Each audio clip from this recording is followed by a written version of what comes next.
Hi hello ನಮಸ್ತೆ, ನಾನು ರಾಜು ಅಷ್ಟೇ. ನೀವು ನೋಡ್ತಿದ್ದೀರಾ centre point Kannada YouTube channel.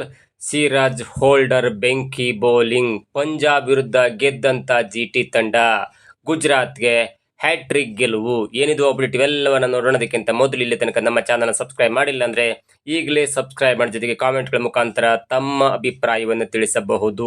IPLನ 46ನೇ ಪಂದ್ಯದಲ್ಲಿ ಇವತ್ತು ಗುಜರಾತ್ ಟೈಟನ್ಸ್ ತಂಡ ಮತ್ತು ಪಂಜಾಬ್ ಕಿಂಗ್ಸ್ ತಂಡಗಳು ಮುಖಾಮುಖಿಯಾಗಿದ್ದವು.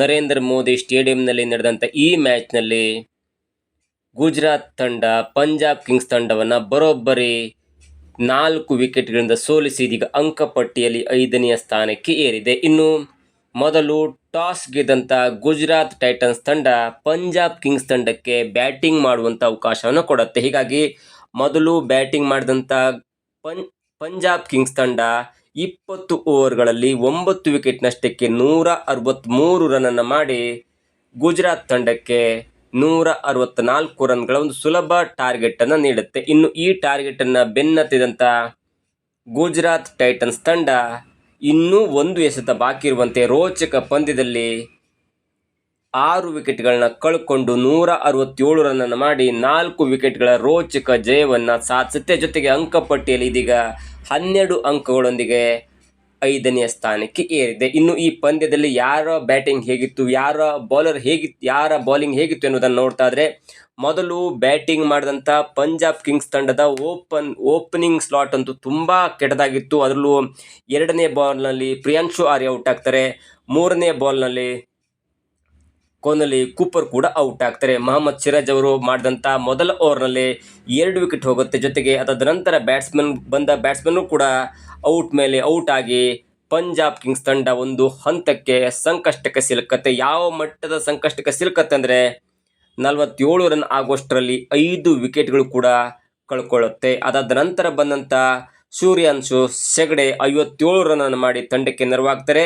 ಅವರ ಜೊತೆ ಆಟಗಾರ ಸ್ಟೋನಿಸ್ ಕೂಡ 40 ರನ್ ಮಾಡಿ ತಂಡವನ್ನು 163 ರನ್ನನ್ನು ಮಾಡುವಲ್ಲಿ ಯಶಸ್ಸನ್ನು ಕಾಣ್ತಾರೆ. ಹೀಗಾಗಿ ನಿಗದಿತ 20 ಓವರ್ಗಳಲ್ಲಿ ಪಂಜಾಬ್ ಕಿಂಗ್ಸ್ ತಂಡ 163 ರನ್ನನ್ನು ಮಾಡಿ ಗುಜರಾತ್ ಟೈಟನ್ಸ್ ತಂಡಕ್ಕೆ 164 ರನ್ಗಳ ಒಂದು ಸಾಧಾರಣ ಟಾರ್ಗೆಟನ್ನು ನೀಡುತ್ತೆ. ಇನ್ನು ಬೌಲಿಂಗ್ ವಿಷಯಕ್ಕೆ ಬಂದಾಗ, ಗುಜರಾತ್ ತಂಡದ ಬೌಲಿಂಗ್ ವಿಷಯಕ್ಕೆ ಬಂದಾಗ 3 ಬೌಲರ್ಗಳು ಉತ್ತಮವಾಗಿ ಬೌಲಿಂಗ್ ಮಾಡಿದ್ರಂತ ಹೇಳ್ಬೋದು. ಅದರಲ್ಲಿ ಮುಖ್ಯವಾಗಿ ಸಿರಾಜ್ ಅವರು 4 ಓವರನ್ನು ಬೌಲಿಂಗ್ ಮಾಡಿ 28 ರನ್ನನ್ನು ನೀಡಿ ಬರೋಬ್ಬರಿ 2 ವಿಕೆಟನ್ನು ಪಡಿತಾರೆ. ಅದು ಮೊದಲ ಓವರ್ನಲ್ಲಿ 2 ವಿಕೆಟನ್ನು ಪಡಿತಾರೆ. ಅವರ ಜೊತೆ ಆಟಗಾರ ಸ್ಪೀಡ್ ಬೌಲರ್ ರಬಾಡ ಕೂಡ 4 ಓವರನ್ನು ಬೌಲಿಂಗ್ ಮಾಡಿ ಕೇವಲ 22 ರನ್ ನೀಡಿ 2 ಉತ್ತಮವಾದಂಥ ವಿಕೆಟನ್ನು ಪಡ್ಕೊಳ್ತಾರೆ. ಜೊತೆಗೆ ಜೇಸನ್ ಹೋಲ್ಡರ್ ಇವರು ಕೂಡ 4 ಓವರನ್ನು ಬೌಲಿಂಗ್ ಮಾಡ್ತಾರೆ, 24 ರನ್ನನ್ನು ನೀಡ್ತಾರೆ, 4 ವಿಕೆಟನ್ನು ಪಡ್ಕೊಳ್ತಾರೆ. ಅದರಲ್ಲೂ ಮುಖ್ಯವಾಗಿ ಶ್ರೇಯಸ್ ಅಯ್ಯರ್ ಅವರನ್ನ ಬೋಲ್ಡ್ ಮಾಡುವ ಮುಖಾಂತರ ಪಂಜಾಬ್ ಕಿಂಗ್ಸ್ ತಂಡದ ಒಂದು ಬೆನ್ನು ಹುರಿಯನ್ನು ಮುರಿದ್ರು ಅಂತ ಹೇಳ್ಬೋದು. ಹೀಗಾಗಿ ಇವತ್ತು ಪಂಜಾಬ್ ಕಿಂಗ್ಸ್ ತಂಡದ ಬ್ಯಾಟಿಂಗ್ಗಿಂತ ಗುಜರಾತ್ ಟೈಟನ್ಸ್ ತಂಡದ ಒಂದು ಬೌಲಿಂಗ್ ತುಂಬ ಚೆನ್ನಾಗಿತ್ತು ಅಂತ ಹೇಳ್ಬೋದು. ಇನ್ನು ಈ ಸಾಧಾರಣ ಗುರಿಯನ್ನು ಬೆನ್ನತ್ತಿದಂತಂದರೆ ಪಂಜಾಬ್ ಕಿಂಗ್ಸ್ ನೀಡಿದಂಥ 164 ರನ್ಗಳ ಸಾಧಾರಣ ಮೊತ್ತವನ್ನು ಬೆನ್ನತ್ತಿದಂಥ ಗುಜರಾತ್ ಟೈಟನ್ಸ್ ತಂಡ ಉತ್ತಮವಾಗಿ ಆರಂಭವನ್ನು ಪಡ್ಕೊಳ್ತು. ಗಿಲ್ ಅವರು 5 ರನ್ ಮಾಡಿ ಔಟ್ ಆದರೂ ಕೂಡ ನಂತರ ಬಂದಂಥ ಬಟ್ಲರ್ ಆಗಿರ್ಬೋದು, ವಾಷಿಂಗ್ಟನ್ ಸುಂದರ್ ಆಗಿರ್ಬೋದು, ಇವರೆಲ್ಲೂ ಕೂಡ ಸಾವಧಾನವಾಗಿ ಆಡಿ ತಂಡವನ್ನು ಗೆಲುವಿನ ಹಂತಕ್ಕೆ ಕೊಂಡೊಯ್ದರು. ಅದರಲ್ಲಿ ಮುಖ್ಯವಾಗಿ ಸಾಯಿ ಸುದರ್ಶನ್ ಅವರು 57 ರನ್ಗಳ ಕಾಣಿಕೆ ನೀಡ್ತಾರೆ. ಬಟ್ಲರ್ ಅವರು 26 ರನ್ಗಳ ಕಾಣಿಕೆ ನೀಡ್ತಾರೆ. ಜೊತೆಗೆ ಕೊನೆಯಲ್ಲಿ ಪಂದ್ಯ ರೋಚಕವಾಗ್ತಾ ಹೋಗ್ತಾ ಇದ್ದಂತೆ ವಾಷಿಂಗ್ಟನ್ ಸುಂದರ್ ಅವರು 40 ರನ್ ಮಾಡಿ ಔಟ್ ಆಗದೆ ಉಳ್ಕೋತಾರೆ.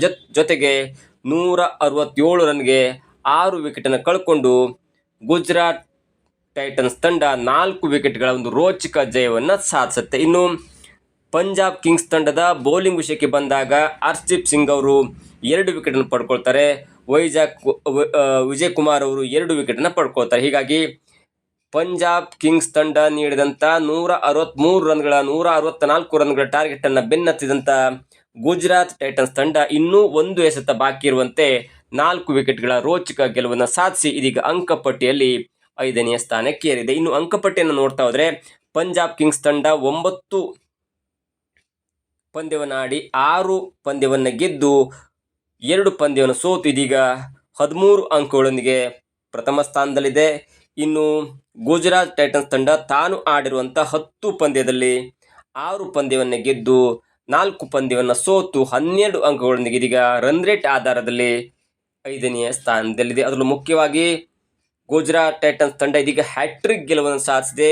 ಸತತ 3 ಪಂದ್ಯವನ್ನು ಗೆದ್ದು ಇದೀಗ ತಾನೂ ಕೂಡ IPL ಟ್ರೋಫಿಯನ್ನು ಗೆದ್ದೇ ಗೆಲ್ತೇನೆ ಅನ್ನುವಂಥ ಒಂದು ಆತ್ಮವಿಶ್ವಾಸವನ್ನು ಇದೀಗ ಜನರಲ್ಲಿ ಮೂಡಿಸಿದೆ. ಮುಂದಿನ ಪಂದ್ಯದಲ್ಲಿ ಯಾರು ನಂಬರ್ 1 ಆಗ್ತಾರೆ, ಯಾರು ಫೈನಲ್ಗೆ ಹೋಗ್ತಾರೆ ಎಲ್ಲವೂ ಕೂಡ ಕಾದು ನೋಡಬೇಕಾಗಿದೆ. ಅದರಲ್ಲಿ ಮುಖ್ಯವಾಗಿ ಇವತ್ತು ಗುಜರಾತ್ ಟೈಟನ್ಸ್ ತಂಡದ ಬೌಲಿಂಗ್ ಮಾತ್ರ ಅತ್ಯುತ್ತಮವಾಗಿತ್ತು, ಕರಾರುವಕ್ಕಾಗಿತ್ತು. ಅದರಲ್ಲೂ ಮುಖ್ಯವಾಗಿ 3 ಸಿರಾಜ್ ಆಗಿರ್ಬೋದು, ರಬಡ್ ಆಗಿರ್ಬೋದು ಮತ್ತು ಜೇಸನ್ ಹೋಲ್ಡರ್ ಆಗಿರ್ಬೋದು, ಈ 3 ಬೌಲರ್ ಕೂಡ ಅಚ್ಚುಕಟ್ಟಿನ ಬೌಲಿಂಗನ್ನು ಮಾಡಿ 8 ವಿಕೆಟನ್ನು ಕಬಳಿಸುವಲ್ಲಿ ಪ್ರಮುಖ ಪಾತ್ರವನ್ನು ವಹಿಸಿದರು.